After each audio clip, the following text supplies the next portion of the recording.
নিজেকে একজন ভিক্ষুক পরিচয় দিয়ে বাংলাদেশে বিভিন্ন মসজিদে এভাবে ভিক্ষাবৃত্তি করে মানুষের কাছ থেকে টাকা নিচ্ছে। আপনারা সবাই ওনার ফেস দেখে রাখুন, পরবর্তীতে কোথাও ওনাকে দেখলে জানাবেন। এই লোকটি সন্দেহজনক। এই ভালো করে ফুটেজ নেই।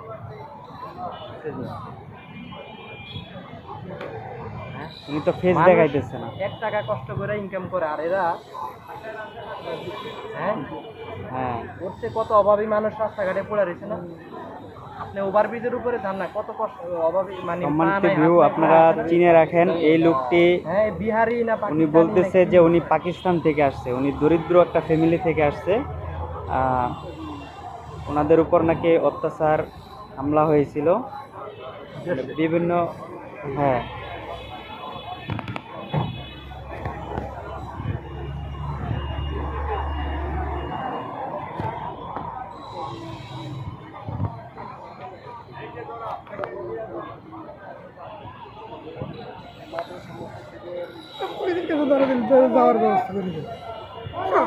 পাকিস্তান বর্তমান বর্ডার দিয়ে আসা যায়, কোনো সমস্যা নেই।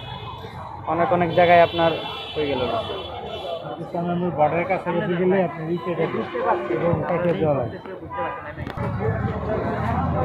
হ্যালো ভাই, আপনি যে পাকিস্তান যে আসছেন, আপনার ডকুমেন্ট আছে? হ্যাঁ আপনি বলেন, আপনার ডকুমেন্ট কি আছে?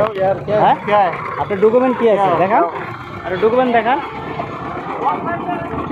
দর্শক আপনারা দেখতেছেন যে এই লোকটা স্বীকারোক্তি দিতেছে উনি পাকিস্তান থেকে আসছে, কিন্তু আসলে ভুয়া। বলেন বলেন, আপনি তো ভুয়া লোক একটা। হ্যাঁ ভাই, আপনি স্বীকারোক্তি দেন। হ্যাঁ আপনি এইভাবে টাকা তুলতেছেন বিভিন্ন মসজিদ থেকে।